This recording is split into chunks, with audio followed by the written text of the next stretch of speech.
হরে কৃষ্ণ।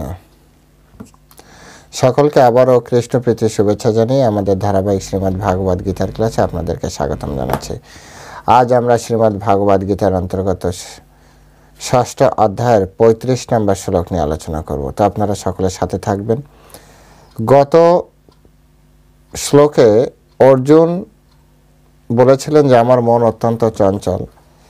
এই শ্লোকে কিন্তু মনকে কিভাবে বশীভূত করা যায় সেই তত্ত্ব পরমেশ্বর ভগবান শ্রীকৃষ্ণ আমাকে আপনাকে শেখাবেন। সুতরাং পুরো ভিডিওটা আজকে দেখে আপনারা মিস করেন তাহলে মনে করলেন যে আপনি অনেক কিছুই মিস করে ফেললেন, অর্থাৎ নির্যাস মিস করে ফেললেন। তো প্রত্যেকের কাছে অনুরোধ করব যে আপনারা অবশ্যই মনকে নিয়ন্ত্রণের নির্যাস স্বরূপ এই যে শ্লোক, সেই শ্লোক পুরোটা শুনবেন। তো চলুন শুরু করি। नमो ओम विष्णुपादाय कृष्ण प्रेष्ठाय भूतले श्रीमते भक्तिवेदांत स्वामिनिति नामिने नमस्ते सरस्वती देवी गौरवाणी प्रचारिणे निर्विशेष शून्यवादी पाश्चात्य देशतारिणे वाञ्छा कल्पतरुर्भश्च कृपा सिंधु व्यवच पतितानां पावनेभ्यो वैष्णवेभ्यो नमो नमः। जय अनंत कोटि वैष्णव वृंद की जय, श्रील प्रभुपाद की जय। नित्य गौर सीतानाथ प्रति प्रेमानंदे हरि बोल। हरे कृष्ण। श्रीमद् भागवत गीता श्रवणकारी भक्तवृंद की जय। ओम नमो भगवते वासुदेवाय।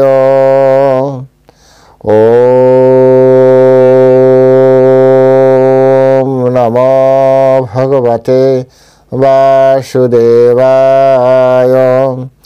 ओम नमो भगवते वासुदेवाय।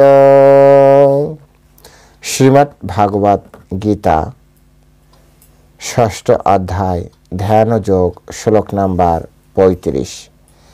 श्री भगवान उवाच असंशयं महाबाहो मनादुर्निग्रहं चलम् अभ्यासेन तु कौन्तेय वैराग्येन च गृह्यते।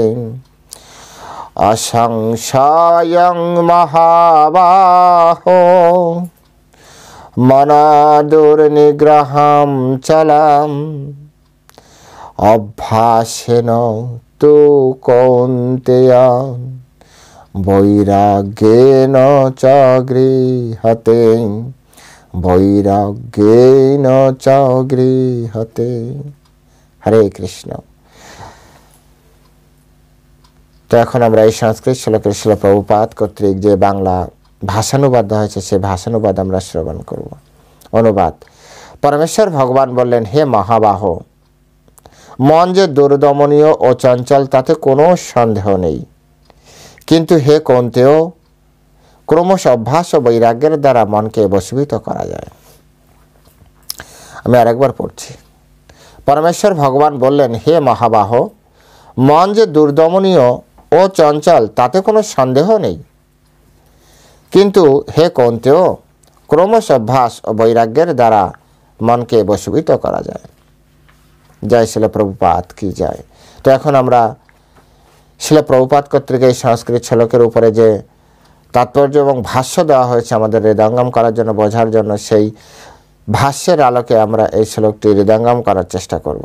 তো প্রত্যেকের কাছে আমরা অনুরোধ করব যে আপনারা অবশ্যই এই শ্লোকটি বোঝার চেষ্টা করবেন এবং পুরো ভিডিওটি দেখার চেষ্টা করবেন, কারণ এই ভিডিওর মধ্যে আমাদের মূল শিক্ষা রয়ে গিয়েছে কিভাবে আপনার আমার মনকে নিয়ন্ত্রণ করতে পারি। একটা জিনিস প্রথমে বলি, মন আপনার নিয়ন্ত্রণে তো বিশ্ব জগৎ আপনার নিয়ন্ত্রণে। মন আপনার নিয়ন্ত্রণ ছাড়া তো এই জগতে আপনি কিছুই পাবেন না, শুধু দুঃখ ও কষ্টই পেতে থাকবেন। এই জগতে এমন কোনো বড় ভৌতিক উন্নতি করেছে এমন একজন ব্যক্তিকে দেখাতে পারবেন না যার মন তার কন্ট্রোলে নেই।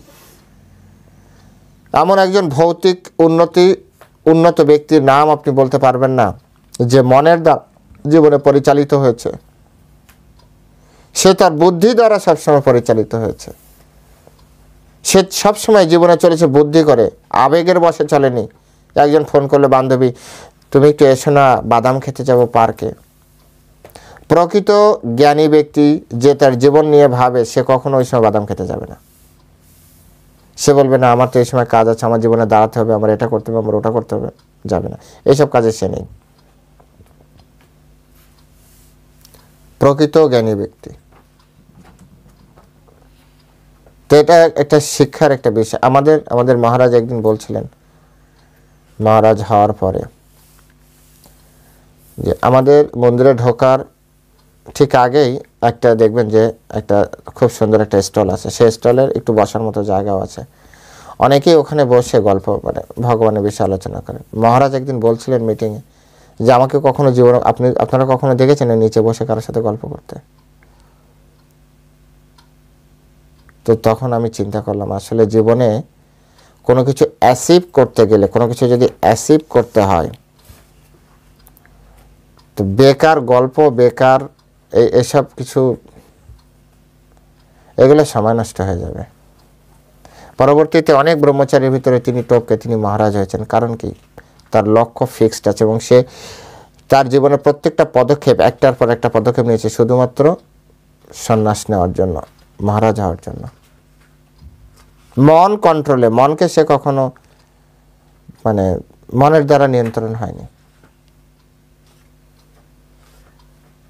হার জিত, জয় পরাজয়, সময় খারাপ ভালো, এগুলো আলাদা বিষয়, কিন্তু তথাপি লক্ষ্য থেকে কখনো চ্যুত হওয়া উচিত নয়। মনকে নিয়ন্ত্রণ করা দরকার। মন আপনার কন্ট্রোলে মানে জগৎ আপনার কন্ট্রোলে। বেশিরভাগ মানুষ জীবনে অ্যাচিভ করতে পারে না কারণ মন তার কন্ট্রোলে নেই। মন কিভাবে কন্ট্রোল করতে হয় সেই শিক্ষা পরমেশ্বর ভগবান শ্রীকৃষ্ণ এখানে দিচ্ছেন। শিল প্রভুপাদের সময় প্রসঙ্গত তাই মনে পড়ল কিভাবে মন কন্ট্রোল হয়। শিল প্রভুপাদের সময় যে এক সময় শিল প্রভুপাদ আমেরিকায় তখন আপনার জগন্নাথ ভগবানকে আপনার বিগ্রহ প্রকাশের দরকার হয়ে পড়েছিল। তো তখন ওখানে শিল প্রভুপাদের ওই সময়কার কিছু শিষ্য ছিলেন, তাদের ভিতরে একজন ছিলেন যিনি খুব সুন্দর আপনার কাঠের কাজ করতে পারেন। তো তাকে বললেন যে তো মানে ছোট ছোট বিগ্রহ দেখালেন। সেই বিগ্রহ দেখিয়ে তিনি এরকম ছোট বিগ্রহ দেখানোর পর তিনি বললেন যে তুমি এইরকম জাস্ট এরকম দেখতে বড় করে তৈরি করতে পারবে, বড়? তো তখন সে বলল হ্যাঁ করে দিতে পারবো। তো এরকম যখন তৈরি কার্য চলছিল তখন একটা সময় একজন কারিগরকে নিয়োগ দেওয়া হয়েছিল, কারণ একার পক্ষে তো কঠিন, তাই না? যে সিগারেট খেত, আর ওদের দেশে সিগারেট খাওয়াটা কোনো ব্যাপার না। তো সিগারেট খেয়ে রাখতো না রাখতো কোথায় জানেন? যে বৃক্ষ দ্বারা জগন্নাথকে প্রকাশ করছে সেই মানে জগন্নাথের সেই ইসের মাথার উপরে রাখতো, খেত মাথার উপর রাখতো আর কাজ করতো। তো এই নিউজ চলে গেল শিল প্রভুপাদের কাছে। শিল প্রভুপাদ তখন আসলেন, এসে দেখলেন, তখন তার প্রশংসা করলেন, ভূয়সী প্রশংসা করলেন, না তুমি তো অনেক সুন্দর কাজ করছো, অল্প সময়ের ভিতরে তোমার হাতের কাজ সুন্দর। শিল অ্যাকচুয়ালি এই যে বলে না যে গ্রন্থ ভাগবত, ব্যক্তি ভাগবত, অনেকে শুনেছেন না? শিল প্রভুপাদ যে ব্যক্তি ভাগবত, এই দেখুন এই যে শ্লোক শিল প্রভুপাদ হৃদয়ে ধারণ করেছিলেন, আমি আপনি হৃদয়ে ধারণ করতে পারি না, পার্থক্য তো ওখানটায়। শিল প্রভুপাদ বললেন যে এটা কি এখানে রেখেছো? শিল প্রভুপাদ দেখতে পাইনি, পেয়েছে তো, তারপরও প্রশ্ন করেছে। বলছে সিগারেট। বলছে তুমি সিগারেট খাও? বলছে হ্যাঁ। কটা সিগারেট লাগে তোমার? অ্যাকচুয়ালি তো শিল প্রভুপাদ ইনফরমেশন নিয়েই এসেছে, কটা সিগারেট লাগে? তো কটা আর কয়েকটা প্যাকেটের নাম বললো। বলছে ঠিক আছে, তুমি যতদিন আমার এখানে কাজ করবে ততদিন তুমি আমার কাছ থেকে সিগারেট নেবে। বললো স্বামীজি আপনার কাছ থেকে নেব? বলছে কোনো টেনশন নেই, আমি তোমাকে দিব, কিন্তু একটা শর্ত আছে। কি? তুমি একা একা খাবে, আমাকে একটা দিবে না? আপনি সিগারেট খাবেন? খাই বা না খাই সেটা পরে, তুমি আমাকে না দিয়ে খাওয়া উচিত না। তো তুমি আমাকে গ্রাজুয়ালি প্রতিদিন একটা করে সিগারেট বাড়াবে, আমি তোমাকে সিগারেটের সব খরচ দিব, আর তুমি কথা দাও যে আমি সিগারেট না দিলে তুমি খাবে না। বলছে ঠিক আছে। তো শিলা প্রভুপাদ ধরুন প্রথম দিন সে তার 10টা লাগে, শিলা প্রভুপাদ তাকে 10টা দিয়েছে তার হাতে, দিয়ে বলছে আমাকে ভাগের একটা দাও। শিলা প্রভুপাদকে একটা দিয়ে দিয়েছে। তো পরের দিন সারাদিন সে 9টা দিয়ে চালানো, মানে জাস্ট উদাহরণের জন্য, অ্যাকচুয়ালি তো ওখানে কটা সেটা আমার।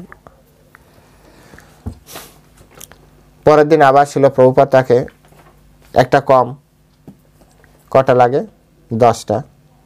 শিলা প্রভুপাদ বললেন গ্রাজুয়ালি তাকে একটা করে বেশি দিতে হবে। শিলা প্রভুপাদ বললেন আজকে আমাকে 2টো দিতে হবে। সে 2টো দিয়ে দিল, তাহলে তার ভাগে পড়লো কটা? 8টা। সে সারাদিন 8টা দিয়ে চালালো। পরের দিন আবার শিলা প্রভুপাদ তাকে দিল 10টা।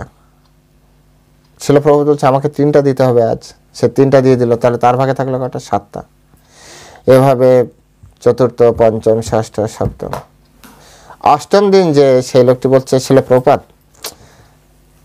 আমি দেখলাম যে আসলে সিগারেট খাওয়াটা ঠিক না, সিগারেট না খেলেও আমার দিন চলবে, আমার আর লাগবে না, আপনি রাখেন। এই সেই শ্লোক প্র্যাকটিক্যাল, এটা আছে শিলা প্রভুপাদের লাইফ হিস্ট্রিতে, আমি পড়েছি, বানিয়ে বলছি না।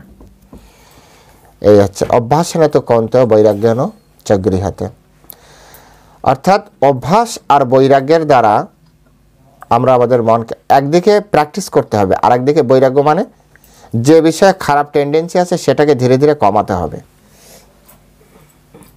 বৈরাগ্য মানে খারাপ বিষয় থেকে আস্তে আস্তে দূরে সরতে হবে, এটাকে বলা হয় অভ্যাস। প্র্যাকটিস, রেগুলার প্র্যাকটিস করতে হবে, রেগুলার অভ্যাস করতে হবে, এবং বৈরাগ্য দুটো থাকতে হবে। তো এভাবে যদি আপনি করতে পারি তাহলে আমার আপনার মনকে, অর্থাৎ মন যেসব বিষয় আমাদের লাইফে প্রয়োজন নেই সেই সব বিষয়ে মন যদি ধাবিত হয় তাহলে মনকে সেই সব বিষয় থেকে আমাদেরকে সরিয়ে নিয়ে আসতে হবে।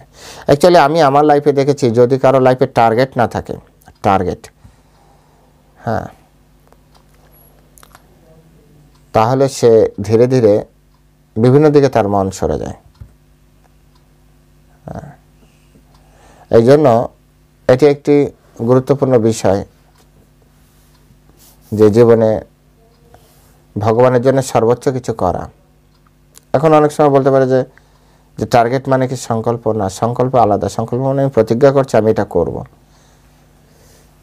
আর টার্গেট মানে হচ্ছে এরকম যে আমি আমার সর্বোচ্চ দিয়ে আমার অ্যাচিভমেন্ট, আমার যে জায়গাটা সেই জায়গাটা আমি পৌঁছাতে পারি কিনা, প্রবাবিলিটির মানে আপনার প্রিন্সিপাল অনুযায়ী আমি চেষ্টা করব, সর্বোচ্চ হতেও পারে নাও হতে পারে, তাই সংকল্প আলাদা। শিলা প্রভুপাদ এখানে বলছেন অবাধ্য মনকে সংযত করা যে কত কঠিন তা অর্জুন বুঝতে পেরেছিলেন, অর্জুনের আগে বলেছিলেন, এবং পরমেশ্বর ভগবান শ্রীকৃষ্ণ কিন্তু উড়িয়ে দিলেন না, অর্জুন তুমি থামো, মনকে তো তুড়ির মাধ্যমে আমরা, পরমেশ্বর ভগবান তিনি হচ্ছেন, এই জন্য পরমেশ্বর ভগবান তিনি জীবকে সৃষ্টি করেছেন, তিনি জানবেন না সব কিছু তার নখদর্পণে আছে। আর এই কারণে মন তিনি সৃষ্টি করেছেন, তিনি জানেন না তিনি কেমন মন সৃষ্টি করেছেন, সেই জন্য পরমেশ্বর ভগবান এই কথা স্বীকার করলেন, ইয়েস অর্জুন, মনকে এইভাবেই ডিজাইন করা হয়েছে, মন অত্যন্ত চঞ্চল। কিন্তু সেই সঙ্গে ভগবান জানিয়ে দিলেন যে, যেমন এটা আমরা আগেও শুনেছিলাম যখন পড়াশোনা করেছি, পৃথিবীতে এমন কোনো রোগ তৈরি হয় না যার ওষুধ, অর্থাৎ রোগ ওষুধকে নিয়ে জন্মগ্রহণ করে, এমন কোনো সমস্যা তৈরি হয় না যার কোনো সমাধান নেই, এমন কোনো তালা তৈরি হয় না যার কোনো চাবিই নেই, অর্থাৎ তালা তৈরি হয় চাবিকে সাথে নিয়ে, সমস্যা তৈরি হয় সমাধানকে সাথে নিয়ে, রোগ তৈরি হয় নিদান বা ঔষধকে সাথে নিয়ে, বিপদ তৈরি হয় বিপদ থেকে মুক্তির উপায় নিয়ে। এটা স্বাভাবিক, ন্যাচারালি এইভাবে তৈরি হয়। কিন্তু হ্যাঁ, আমাদেরকে কষ্টটা করতে হয়, খুঁজে বের করতে হয়, কিন্তু নেই এটা বলা উচিত নয়। পরমেশ্বর ভগবান স্বীকার করলেন যে অর্জুন ঠিক বলেছে তুমি, এটি 100% ঠিক যে মন অত্যন্ত চঞ্চল, কিন্তু চঞ্চল মনকে বশীভূত করা যাবে না এটাও কিন্তু ঠিক নয়, এটাকে বশীভূত করার উপায় রয়েছে। তাই তিনি সাথে সাথে তিনি কি দিলেন, হ্যাঁ ভগবান জানিয়ে দিলেন যে অভ্যাস এবং বৈরাগ্যের দ্বারা তা করা সম্ভব। মনকে, সেই চঞ্চল মনকেও আমরা কি করতে পারবো? বশীভূত করতে পারবো। ওর জন্য তুমি প্র্যাকটিস চালিয়ে যাও এবং অভ্যাস চালিয়ে যাও। এই অভ্যাসটি কি? এখন কথা হচ্ছে এই অভ্যাসটি কি? প্র্যাকটিস কি? অভ্যাস কি? কি অভ্যাস করবেন আপনি? তো বর্তমান কলিযুগের জন্য মনকে কিভাবে আপনি নিয়ন্ত্রণ করবেন? বর্তমান কলিযুগের জন্য আপনি দেখুন একবার তীর্থে আপনি আপনার সব কিছু ছেড়ে এসে তীর্থে বসবাস করতে পারবেন? কতজনের জন্য? যদি পারেন কতজনের জন্য সম্ভব? তারপরে আছে পরমাত্মার ধ্যান। এই যে এক জায়গায় বসে যে ধ্যান যোগ শেখাচ্ছে, আপনি ধ্যান করতে পারবেন? যদি পারেনও কতজন পারবেন? ভগবদ গীতা সর্বসাধারণ, সকলের জন্য। তাই ধ্যান করা। তারপর হচ্ছে মন ও ইন্দ্রিয়গুলি নিগ্রহ, ইন্দ্রিয়গুলি, মনকে সম্পূর্ণভাবে নিয়ন্ত্রণ করা কতজনের জন্য সম্ভব?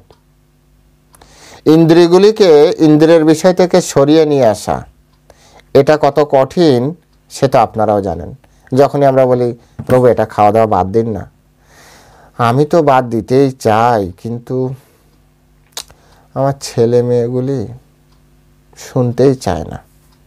কেউ কেউ মাতাজিরা সবসময় খুব ভালো, প্রভু বিশ্বাস করেন আমার একটুও ইচ্ছা করে না, আমাকে রাখতে হয় শুধুমাত্র।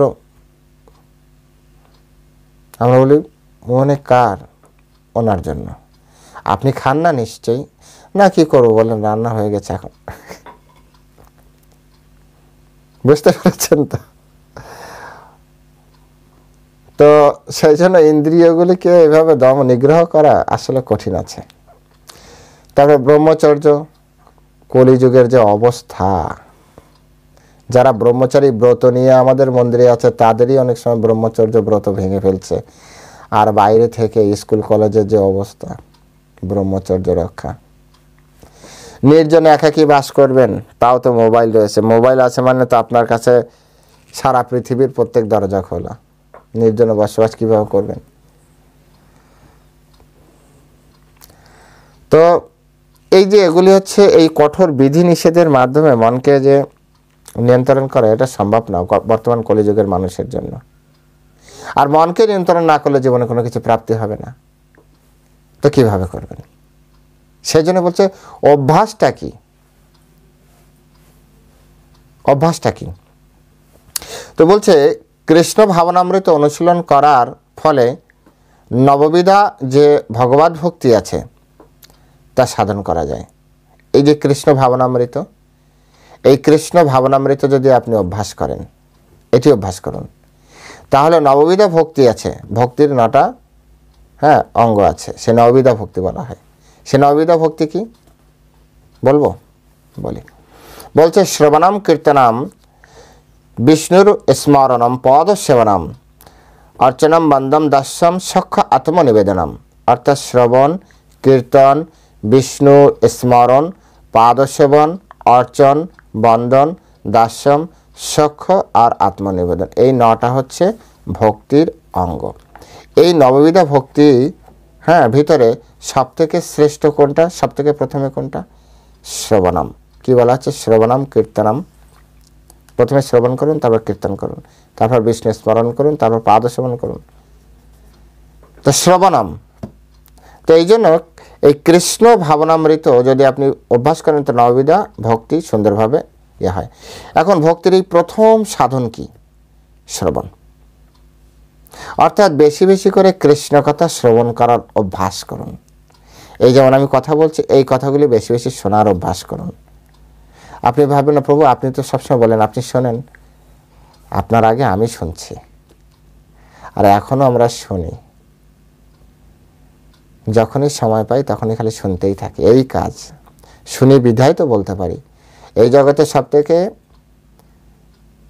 যে বড় শ্রোতা সেই হচ্ছে সবথেকে বড় বক্তা। যে শুনতে পারে সে বলতে পারে, যে শুনতে পারে সে জ্ঞান গ্রহণ করতে পারে, যে জ্ঞান গ্রহণ করতে পারে সেই তো জ্ঞান অপরকে দিতে পারে। তাই প্রথমে হচ্ছে শ্রবণকারী। প্রথমে দীর্ঘদিন ধরে শ্রবণ শ্রবণ শ্রবণ শ্রবণ করে করে করে করে জ্ঞান গ্রহণ করার পরেও শ্রবণ চলতে থাকবে, সাথে সাথে জ্ঞান প্রদান চলতে থাকবে। তাই প্রথম হচ্ছে শ্রবণ। তো তাই শিল প্রভুপাদ একেবারে তার নির্দেশ দিলেন যে অভ্যাসেন তো কৌন্তেয় বৈরাগ্যেন চ গৃহতে। এই যে অভ্যাসেন, অভ্যাসটা কি? শিল প্রভুপাদ বলেন কৃষ্ণ কথা শ্রবণ করো, কৃষ্ণ কথা শ্রবণ করো। কৃষ্ণ কথা শ্রবণ করার জন্য আপনার ধ্যানের মতো বসতে হবে না। আপনি খেতে খেতে দেখা যাচ্ছে আপনার সময় নেই, তো আপনি মোবাইলটা চালিয়ে আপনি খেতে বসুন না, আপনি খাওয়া দাওয়া করুন আর শুনুন। হতে পারে কি না? আপনি ট্রাভেল করছেন, তো আপনাকে ট্রেনে যেতে হবে, 1 ঘন্টা ট্রাভেল করছেন, তো তখন মোবাইলটা চালিয়ে দিয়ে কানে হেডফোন দিয়ে আপনি শুনতে শুনতে যান। নির্দিষ্ট সময়ও শেষ হবে, শ্রবণও শেষ হবে, আপনি আপনার স্টেশনে নেমে যাবেন। এর জন্য আপনার ধ্যান করার দরকার নেই, মন সংযোগ করার দরকার নেই, আপনার ইন্দ্রিয়গুলিকে আপনার এদিক ওদিক তাকানো না, আমি এখন কৃষ্ণ কথা শুনছি, কারো দিকে তাকাবো না। আপনার এদিক ওদিক দেখতেও পারবেন, কোনো কিছু আপনার নিগ্রহ করার দরকার নেই। তাই কৃষ্ণ কথা শ্রবণের প্রতি বেশি বেশি আকৃষ্ট হওয়া উচিত। যত বেশি আপনি কৃষ্ণ কথা শ্রবণ করবেন, তত বেশি আপনার বিষয় বৈরাগ্য আসবে, তত বেশি আপনি বিষয় আসক্তি থেকে মুক্ত হবেন। এগুলি কত গুরুত্বপূর্ণ। বিষয় আসক্তি থেকে তত বেশি আপনি মুক্ত হতে থাকবেন। তাই কৃষ্ণ কথা শ্রবণ করা উচিত, যত পারেন, যত বেশি পারেন কৃষ্ণ কথা। এটাই মনে করেন অভ্যাস। আর এই অভ্যাসের ফলে ধীরে ধীরে ধীরে ধীরে দেখবেন, হ্যাঁ, আমরা তো দেখতে পাচ্ছি, ইস্কন ভক্তদের দেখতে পাচ্ছি, যত বেশি শ্রবণ করা হচ্ছে। কৃষ্ণলীলা স্মরণ করুন, কৃষ্ণলীলা শ্রবণ করুন, যত বেশি পারেন কৃষ্ণলীলা শ্রবণ করুন। কৃষ্ণলীলার মতো মজার, হ্যাঁ, শ্রবণীয় বিষয় নেই। আপনি জানেন পৃথিবীতে যত যত সিনেমা তৈরি হয়েছে, মহাভারতের মতো অধিকবার একই কনসেপ্টের উপরে অধিকবার কোনোদিন তৈরি হয়নি। আর মহাভারতের মতো, মহাভারত, রামায়ণ, কৃষ্ণ, এগুলোর মতো বেশি মানুষ কোনো সিনেমা দেখেনি। আপনারা জানেন, রেকর্ড খোঁজ নিয়ে দেখুন, সবথেকে বেশি প্রচলিত সিনেমা হচ্ছে মহাভারত, রামায়ণ, কৃষ্ণ। আর সবথেকে অধিক মাত্রা আজও রামায়ণ তৈরি করছে। সেই কবে তৈরি করেছে? আজও একই নামে রামায়ণ তৈরি করছে। সেই কনসেপ্ট, সেই রাম, সেই সীতা, সেই লক্ষ্মণ, সেই রাবণ, সেই হনুমান, সেই লঙ্কা পার, কৃষ্ণ সেই কুরুক্ষেত্রের যুদ্ধ, সেই দুর্যোধন, সেই কংস, তথাপি চলছে। বুঝতে পেরেছেন? এর ভিতরে মজা না থাকলে, মানুষ আনন্দ না পেলে, কোনো পরিচালকরা কি এটা করতো আর মানুষেরা চুপ করে বসে শুনতো? কৃষ্ণ কথায় আজও মজা রয়েছে। তাই কৃষ্ণলীলা শ্রবণ করুন। কৃষ্ণলীলা শ্রবণের জন্য আপনাকে খুব বেশি কষ্ট করতে হয় না। এই কৃষ্ণলীলা শ্রবণ করতে করতে আপনার মন একেবারে ধীরে ধীরে ধীরে ধীরে কোমল হয়ে আপনার বশে চলে আসবে এবং জড় জগতের প্রতি আপনার আসক্তি কমবে। জড় জগতের প্রতি আসক্তি কমতেই থাকবে। এটা একেবারে ভাগবত গীতায় লেখা আছে।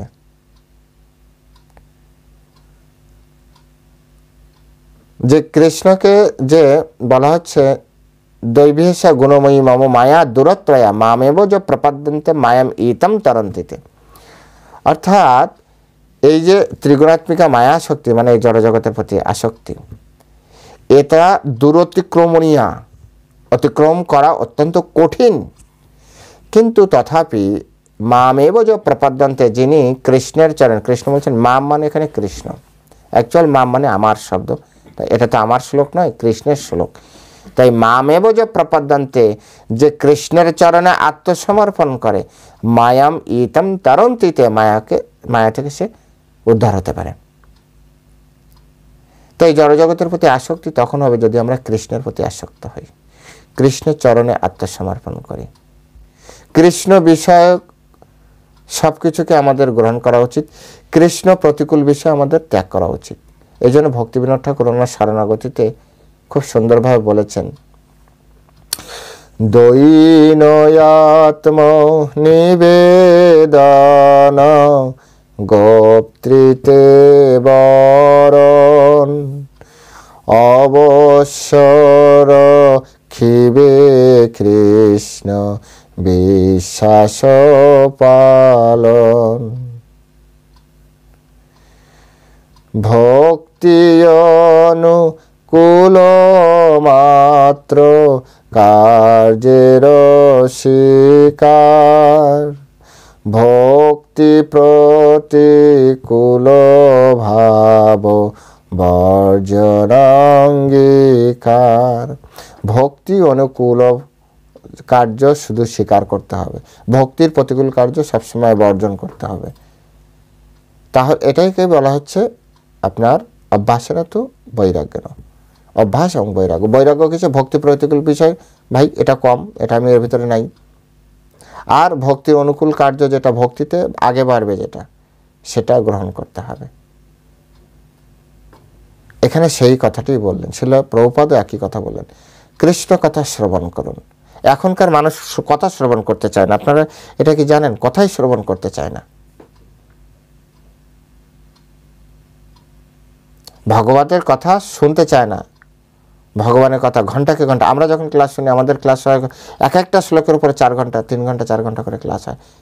আসবেন মায়াপুরে যখন বড় বড় বক্তারা যখন ক্লাস দেয়, আসবেন চুপ করে শুনছে, পিন পয়েন্ট ছিলেন। আমাদের প্রতিদিন সকাল বিকাল ক্লাস হয়, আসেন ক্লাসে এসে অ্যাটেন্ড করেন, দেখেন কেউ কোনো কথা বলে কিনা।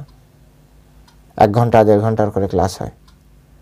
আর আপনাদের আমাদের যে জড়জগতে যে স্কুল কলেজ আছে, সেই স্কুল কলেজে আপনি যান, যেয়ে দেখেন 45 মিনিটের ক্লাস, তাই ছেলে মেয়ে বসে থাকতে পারেন। আমরাও পারতাম না, মানুষের কথা আর কি বলবো, আমরা তো ওখান থেকেই উঠে এসেছি, তাই না? আমাদের তো এমন নয় যে মঙ্গল গ্রহ থেকে একটা আপনার কি বলে চন্দ্রযানে করে এখানে ছেড়ে দিয়ে গিয়েছে যে তোমরা ভক্তি প্রচার করো। আমরাও তো ওই সব জায়গা থেকে উঠে এসেছি। কিন্তু এই শাস্ত্র অধ্যয়ন করতে করতে, কৃষ্ণ কথা শ্রবণ করতে করতে করতে করতে এখন যে অন্তত এক জায়গায় বসে শ্রবণ করার মতো সেইটুকু একটা ইয়ে হয়েছে। তো আপনারা যদি এই কোয়ালিটি বাড়াতে চান, হ্যাঁ, আপনারা যদি আপনাদের মনকে নিয়ন্ত্রণ, আমি এখন এখানে বসে থাকবো, বসেই থাকবো, আমি এখন এই কথা শুনবো, এটা হচ্ছে মনকে কন্ট্রোল করা। আমার এখন কোনো কাজ নেই, আমার খাওয়া দাওয়া নেই, আমার কোনো এখন ইম্পর্টেন্ট কাজ নেই, আমি এখন বসে এই কথা শুনবো। মন বলবেন হ্যাঁ এটা শুনছে, তুমি অন্য ভিডিও দেখো। মনকে বলতে হবে না, আমি এখন এটাই দেখব। এটাই হচ্ছে মূল শিক্ষা। আর অন্য কিছু থেকে নিজেকে বের করে নিয়ে আসা, ভক্তি প্রতিকূল কার্য বর্জন অঙ্গীকার, বর্জন করতে হবে। তবে যে আপনার মন আপনার কথা শুনতে, একটা সময় যে প্রথম দিকে কষ্ট হয়, পরে ধীরে ধীরে ধীরে ধীরে সেটা ঠিক হবে। আমরা মনে যদি কৃষ্ণর বিষয়ক লীলা আমরা যদি বারবার করে শুনি, কৃষ্ণ কথা শুনি, তাহলে কী হবে? শিল প্রভুপাদ বলছে, যেমন ক্ষুধার্ত ব্যক্তি প্রতি গ্রাসে গ্রাসে, মানে তাকে যদি অন্ন দেওয়া হয়, প্রসাদ দেওয়া হয়, প্রতি গ্রাসে গ্রাসে তার পেট ভরতে থাকে আর শরীরে পুষ্টি আসতে থাকে, ঠিক তেমনি চঞ্চল মনে যদি কৃষ্ণ কথা শ্রবণ করানো হয় না, তাহলে ধীরে ধীরে মনের চঞ্চলতা কমে এবং জড় আসক্তি, হ্যাঁ, সেটা কমতে থাকে। মনও চঞ্চলতা কমবে, মন আস্তে আস্তে বশীভূত হবে। আর জড়জগতের প্রতি যে আসক্তি, ইন্দ্রিয় যেসব বিষয় ভোগ করতে চায়, সেসব বিষয় থেকে ধীরে ধীরে ধীরে ধীরে আসক্তি রহিত হবে। কত সহজ উপায় পরমেশ্বর ভগবান আমাদেরকে দিয়ে গিয়েছেন। কিন্তু পরমেশ্বর ভগবান এখানে মাত্র 2টি শব্দ ব্যবহার করেছেন, অভ্যাসেন তো কৌন্তেয় বৈরাগ্যেন চ উচ্যতে। অভ্যাস এবং বৈরাগ্য। এই জন্য আচার্যদের কাছ থেকে আমাদের শুনতে হবে। শিল প্রভুপাদ হচ্ছেন একজন আচার্য, তিনি কত সুন্দরভাবে বুঝিয়েছেন, উদাহরণের মাধ্যমে মাধ্যমে আমাদেরকে বুঝিয়ে দিয়েছেন যে ক্ষুধা লাগলে যেমন আমরা খেলে আমাদের পেট ভরবে, আমাদের শরীরে শক্তি আসবে, ঠিক তেমনি আমাদের মনকে শান্ত করার জন্য আমাদের কৃষ্ণ কথা শ্রবণ করতে হবে। কৃষ্ণ কথা শ্রবণ করলে মনকে শান্ত হয়। প্রশ্ন আসতে পারে আপনাদের, মন শান্ত হয়, এর হাজার লাখো ক্রোড় উদাহরণ সাধু সন্তরা। সমস্ত চৈতন্য মহাপ্রভুর যত ভক্ত আছে, চৈতন্য মহাপ্রভুর অনুসারী এই লাইনে, সবাই এই একই রকম। আপনি বৃন্দাবনে যান, যে দেখুন সাধু সন্তরা কত সুন্দরভাবে তাদের মনকে শুধু কৃষ্ণ কথা শ্রবণে মাতিয়ে রেখেছেন। কৃষ্ণ কথায় হাসছে, কৃষ্ণ কথায় নাচছে, কৃষ্ণ কথায় কাঁদছে, কৃষ্ণ কথা নিয়ে আরেকজনের সাথে কথা বলছে। কত সুন্দর, পরমানন্দ উপভোগ করছে তো সেখানে, ক্ষুধা তৃষ্ণা এরকম করে এত কিছু লাগছে না তো সাধু সন্তদের। সেই জন্য বলা হচ্ছে যে কৃষ্ণ কথা শ্রবণের কথা। কৃষ্ণ কথা শ্রবণ করলে আমাদের সব কিছু ঠিকঠাকভাবে হবে। তো সেরকমভাবে যদি আমরা ভক্তি করি, কৃষ্ণ কথা করি, মানে কৃষ্ণ কথা শ্রবণ করি, সাথে সাথে যদি আমরা কৃষ্ণ ভক্তি বাড়াই, তাহলে আমাদের যে এই যে এই জড়জগতের যে ইন্দ্রিয় যেসব দিকে ধাবিত হচ্ছে, সেসব দিক থেকে আপনা থেকেই আমাদের মন উঠে আসবে, আমাদের মন। তো ভগবান শ্রীকৃষ্ণ চিন্ময় লীলা শ্রবণ, শিলা প্রভুপাদ বলছে চিন্ময় লীলা শ্রবণ করা হচ্ছে উন্মত্ত মনকে সুদক্ষ চিকিৎসক দ্বারা চিকিৎসা, এবং কৃষ্ণ প্রসাদ হচ্ছে ভাবরোগ নিরাময়ের উপযুক্ত পথ্য। চিকিৎসা করতে গেলে ঔষধ লাগে আর পথ্য লাগে। তো ভগবানের কথা হচ্ছে আপনার কি লীলা, ভগবানের লীলা কথা শ্রবণ হচ্ছে চিকিৎসা, আর কৃষ্ণ প্রসাদ হচ্ছে পথ্য। এই দুটো জিনিস দিলে এই ভবরোগ থেকে আমরা আপনিই মুক্তি পাব। এখান থেকে আমাদের আর আলাদা করে তেমন কিছুই করতে হবে না। আর আপনার মন যখন আপনার কন্ট্রোল, এই জন্য তো বাইরে বিশেষ করে মুম্বাই, দিল্লিতে এগুলো হেভি আকারে প্রচার হচ্ছে। স্টুডেন্টরা দলে দলে যোগদান করছে। আমেরিকা, বিশেষ করে বিদেশে, ওরা তো খুব স্ট্রেসে ভোগে না, স্ট্রেস খুব। তো ওরা দলে দলে এখানে যোগদান করছে। ওদেরকে প্রথমে মাইন্ড কন্ট্রোলিং সিস্টেমে ওদেরকে নিয়ে আসা হচ্ছে, যে মাইন্ড কীভাবে কন্ট্রোল করবে, এবং ওরা দলে দলে আসছে, মন কন্ট্রোল করছে। মন কন্ট্রোল যখনই হচ্ছে তখনই ধীরে ধীরে তার রূপ হচ্ছে কৃষ্ণ।